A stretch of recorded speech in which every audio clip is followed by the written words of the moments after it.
Thank you everyone for coming. I'm excited to be here.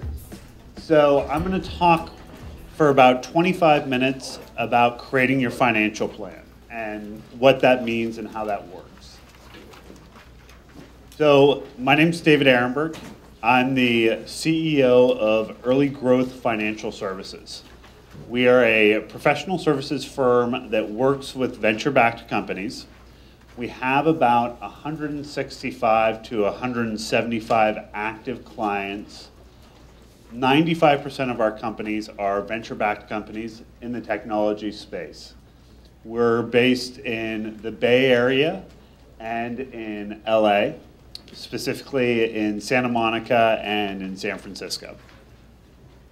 We work with, I have 42 people that work for me, and they are a combination of CFOs, controllers, accounting managers, and senior accountants. So we are an outsourced finance and accounting organization for early stage tech companies. So at the transactional level, we do things like prepare financial statements, pull together payroll, pull together AP. And then at a strategic level, we do budgeting and forecasting and financial planning and all the traditional functions that a CFO would perform. We typically will work with a client for 35 months till they get to about 50 employees and somewhere in the neighborhood of 7 to 10 million in revenue. We'll typically exit right around a Series C.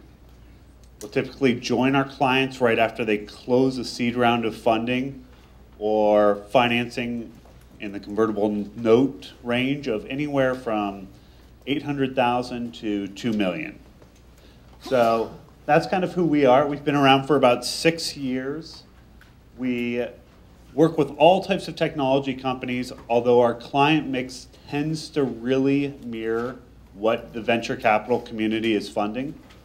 So that means 4.5, 5 years ago, we had a very large number of clean technology companies, solar companies, and 3 years ago, we had a large number of social media companies, and today we have a large number of cloud computing and e-commerce and mobility companies.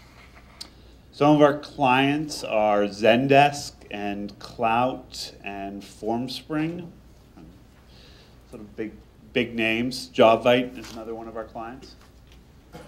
So that's who we are. My own personal background, so I started the company a little over 5 years ago. I have a finance and accounting background. I'm an MBA and a CPA. I started my career on Wall Street.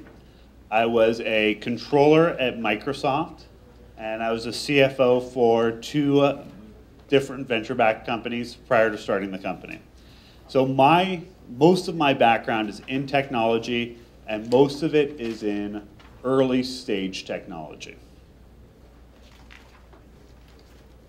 So we're going to talk a little bit about a financial model. I'm assuming because all of you are here, a lot of you are starting a company or thinking about fundraising or thinking about going after venture funds.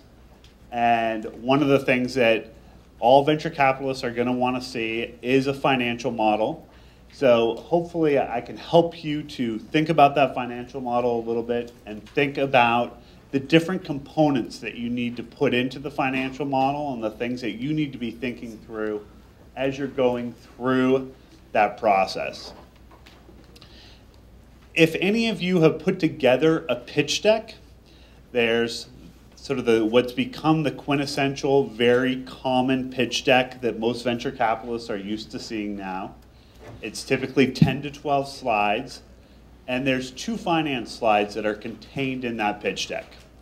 There's typically a bottoms-up forecast, which is taking your spending from the bottom and projecting it out, and there's a tops-down forecast.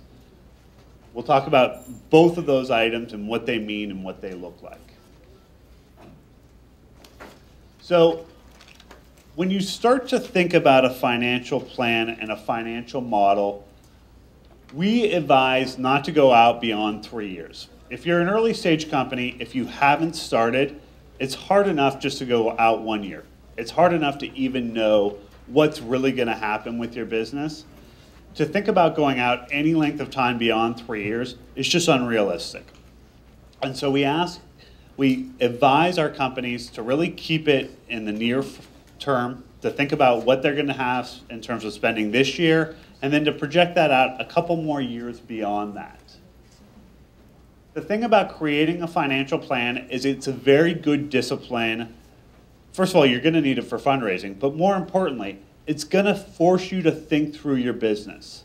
So it's going to force you to think through what's really driving your revenue. What are the key assumptions in your revenue? What are the different things that you're going to need to put in place in order to sustain and create that revenue? What are you going to need to do in terms of hiring?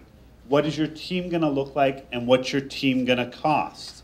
What's the relationship between your hiring and your revenue?